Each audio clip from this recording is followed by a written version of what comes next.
and she said, it's looking like leukemia. And I remember saying, could it be anything else? And she said no. So he had COVID, and we'd all kind of recovered from it, and he just wasn't. We took him to his pediatrician, and they noticed, right off the bat that he was really pale. So they did blood work, and, from there they said, go home, pack a bag, go straight to the emergency room because you're at least going to be there for the night. I'm thinking like, oh, this is probably, mono at worst, or, I don't know, something in between. And I just remember it being probably the scariest time of my life. This little beads represent like how many transfusions that he's had. I know his hemoglobin was 3.5.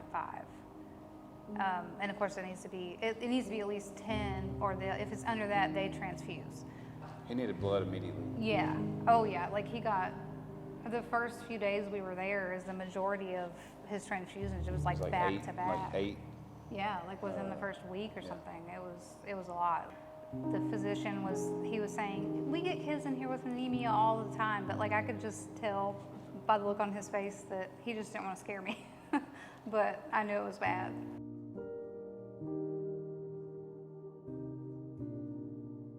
Everything stopped. Like anything going on outside of that hospital room didn't matter. You get caught up in the moment and thinking like, is he going to survive, for one thing? And then if he does survive, like, what is his quality of life? Like, is it going to be like this forever? It's kind of like, it's hard to see the light at the end of the tunnel at the time. His oncologist came in, and she was really good about like checking in with us too, not just with Cam. And I remember her saying, you're grieving. And I was like, yeah, that's, I never really thought about that because, he's still here, but that's how it felt. So yeah, we were definitely overwhelmed when they told us 2.5 years and then laid out various different chemos. And then, it was like a book of like side effects for everyone was just like awful. We're poisoning him Yeah. to make him better. Yeah. That's just what it is. That is an awful feeling. But it's kind of what you have to do. That is definitely strange. Like, and it's a kind of an awful feeling to know that you have to put gloves on just to touch this medicine that I'm then now giving to my child. So even as bad as he felt when we brought him in, it got worse. Even after being there and getting blood and stuff, he tanked again, and he was miserable for a long time. He didn't walk for over a month. Yeah, it was like a month and a half that he stopped walking.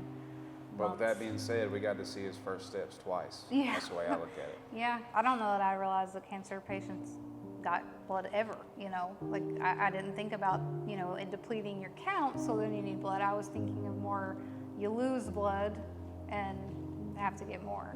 As dire as his counts were, he could have died just because of that. He could have just, organ failure because of his counts being so low. Like if we didn't get him in, and if he couldn't have had blood, the chemo would have been pointless because all it was going to do was knock his counts back down. All I know to say is like blood is so important, like she said, as far as saving their lives, literally.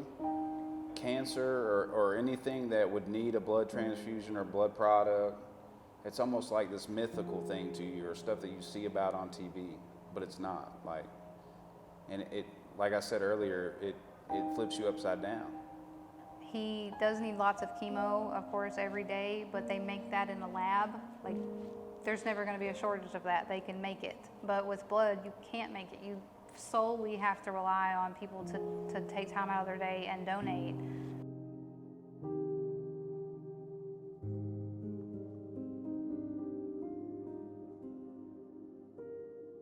With the anniversary kind of coming up, I was like, oh, that'd be maybe a good way to get people to come out.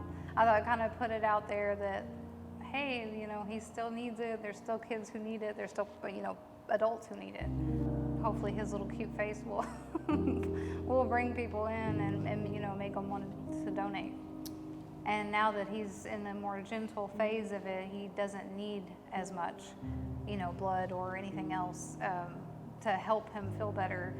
He's doing great. Like he feels good. This summer, he'll have a lot of second firsts.